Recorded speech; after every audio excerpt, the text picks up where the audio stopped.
bab sebelumnya, masih ada yang ingat? Ada beberapa tokoh nasional dari Muhammadiyah dan lain sebagainya. Dan hari ini kita akan membahas tentang Kristen Muhammadiyah. Kalau di kelas 4B kemarin kita sudah bahas sedikit ya. Oke. Ada yang masih ingat apa itu Kristen Muhammadiyah?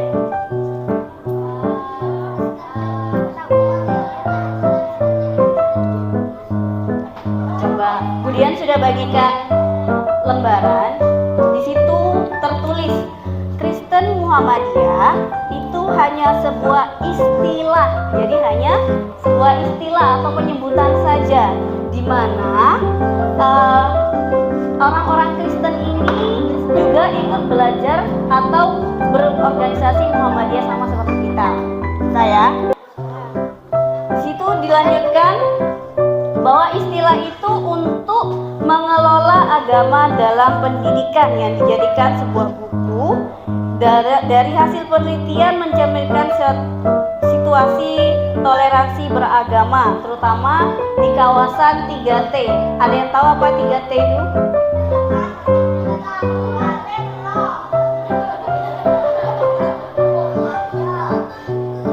Oke, jadi ada daerah 3T, terdepan, terpencil, dan tertinggal, di mana bisa dilihat dari foto-foto di layar. Banyak sarana prasarana yang tidak selengkap seperti di sini. Sudah? Kalau kemudian tanya, lalu apa sih Kristen Muhammadiyah itu?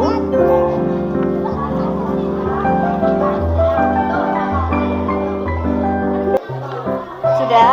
Oke, jika dilihat dari pemilihan kata atau frasanya, istilah Kristen Muhammadiyah itu seolah-olah termasuk penggabungan antara Kristen dan organisasi Muhammadiyah. Seolah-olah ya, sepertinya gabungan antara Kristen dan Muhammadiyah. Padahal demikian yang dijelaskan oleh Sekretaris PP Muhammadiyah, bahwa Kristen Muhammadiyah itu bukan aliran baru atau agama baru, tapi varian sosiologis yang menunjukkan hubungan dekat antara warga Kristen atau Katolik dengan Muhammadiyah. Lebih jelasnya, Kristen Muhammadiyah merupakan varian sosiologis yang menggambarkan para pemeluk agama Kristen atau Katolik yang bersimpati dan memiliki kedekatan dengan Muhammadiyah. Sudah? Sampai sini ada yang ditanyakan?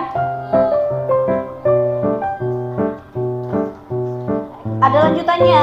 Kristen Muhammadiyah ini bukan termasuk anggota resmi Muhammadiyah, akan tetapi mereka menjalankan keyakinan sesuai dengan ajaran yang dianut.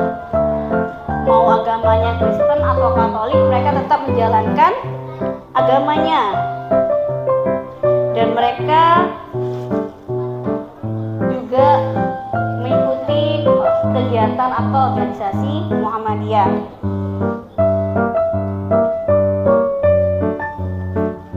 Jadi, menurut Lembaga Kajian dan Kemitraan Strategis PP Muhammadiyah sebagai peneliti, munculnya Kristen Muhammadiyah ini dapat dilihat dari hubungan antara murid-murid beragama Islam dan para pemeluk Kristen di sekolah di lembaga milik Muhammadiyah. Jadi, siswa-siswa Kristen ini tetap menjalankan agama yang sudah menjadi kepercayaannya, namun perlu dicatat bahwa interaksi tersebut tidak menghilangkan identitas mereka sebagai penganut agama Kristen yang taat.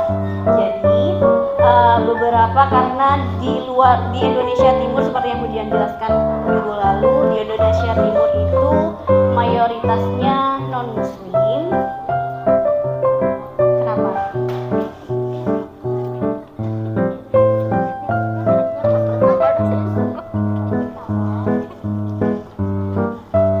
Jadi kalau di Indonesia bagian barat memang mayoritasnya orang Islam, tapi kalau Indonesia bagian timur di sana itu mayoritasnya orang non Muslim.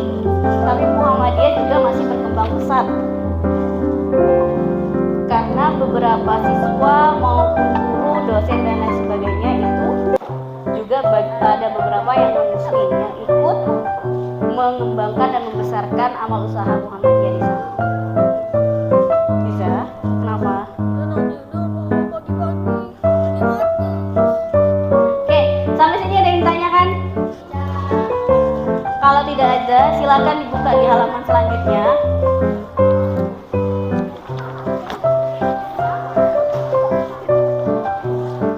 Ya, di situ hitam putih ya. Warnanya seperti ini.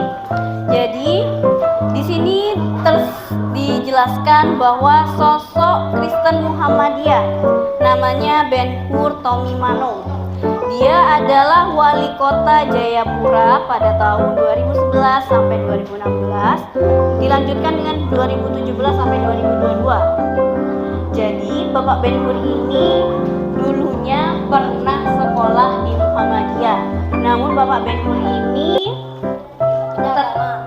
tetap sebagai orang Kristen yang taat. Tapi pernah sekolahnya di Muhammadiyah. Jadi dia ngerti. Kenapa? Muhammadiyah Muslim. Jadi dijelaskan di sini bahwa Bapak Ben Hur ini kebetulan dulunya adalah ketua kelas saat sekolah di SMP Muhammadiyah. Dan dia juga memimpin doa. Jadi dia juga hafal bagaimana doanya. Doa secara orang Islam. Karena prinsip dari Muhammadiyah sendiri, selama kalian di Muhammadiyah, kalian belajar bagaimana Muhammadiyah itu. Ketika kalian keluar dari Muhammadiyah, kalian tidak boleh silakan kembali ke agama kalian masing-masing. Boleh mungkin kalau di sini ada NU ada Muhammadiyah, boleh. Tapi selama di Muhammadiyah, kalian sekolah di Muhammadiyah, kalian menaati peraturan di Muhammadiyah. Itu ya. Ada ditanyakan, coba kemudian kasih waktu kalian untuk membaca. Mungkin ada yang ditanyakan dari materi hari ini, ya.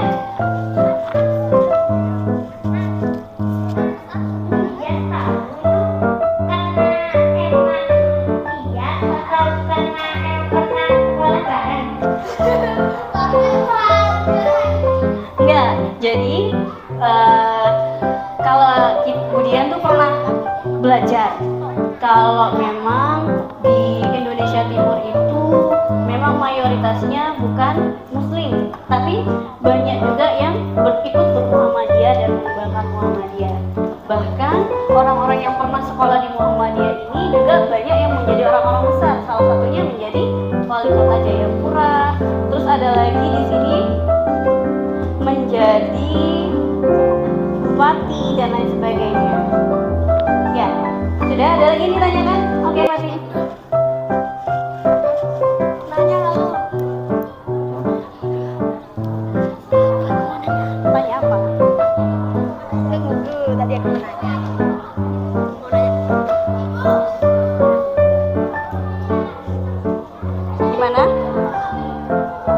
Kia dulu.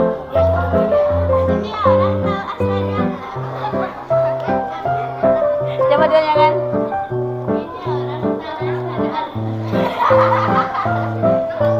Coba dibacakan.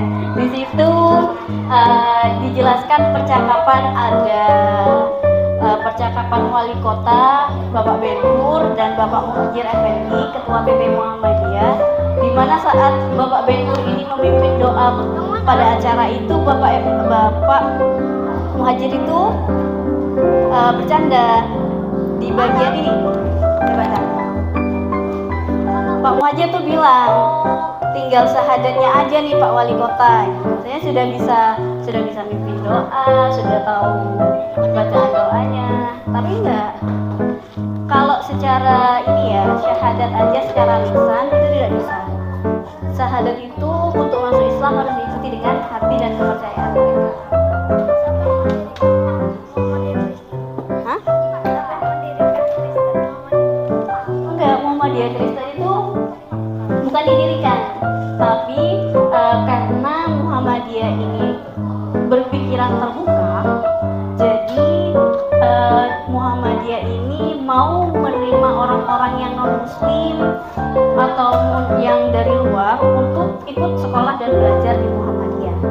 Dan karena saking banyaknya orang-orang di timur itu yang sekolah atau ikut pendidikan di Muhammadiyah, makanya sampai ada istilah atau muncul kata-kata yang namanya Kristen Muhammadiyah. Muhammadiyah ini cuma ada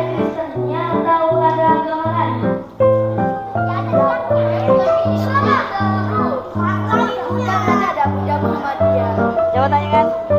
Ada Buddha Muhammadiyah. Ya, jadi gini, karena mayoritasnya orang di Indonesia Timur itu Kristen, ada Kristen Katolik atau Protestan, ada banyak ya, kayak kita di Islam ada NU, ada Muhammadiyah. Berarti cuma Kristen Muhammadiyah doang. Enggak, sebenarnya karena ini hanya istilah. Tapi kalau ada beberapa juga orang yang di luar Muslim, Berarti Konghucu. ada yang masuk atau ikut di pendidikan Muhammadiyah, yang ikut belajar di Muhammadiyah, yang ikut belajar di Muhammadiyah, yang ikut juga berorganisasi Muhammadiyah. Namun karena mayoritasnya di sana itu Kristen, muncullah istilah Kristen Muhammadiyah. Berarti semua agama pasti pernah belajar di Muhammadiyah. Ya, kalau ditanyakan pernah belajar, mungkin tidak semua orang, tapi mungkin ada. Oke, kita break dulu.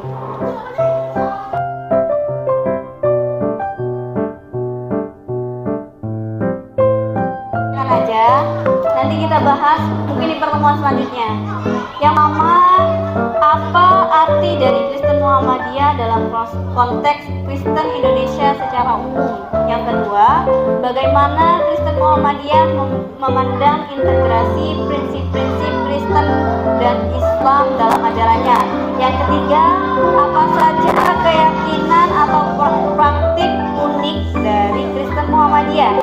Yang keempat, bagaimana Kristen Muhammadiyah berinteraksi dengan tantangan dan pluralisme agama di Indonesia.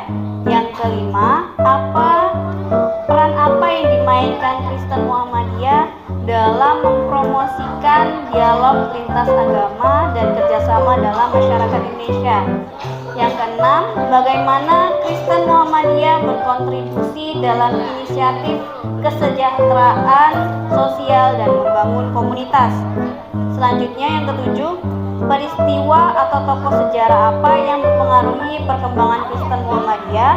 Yang kedelapan, bagaimana Kristen Muhammadiyah mengatasi kesetaraan gender dan hak-hak perempuan dalam rangka keagamaan.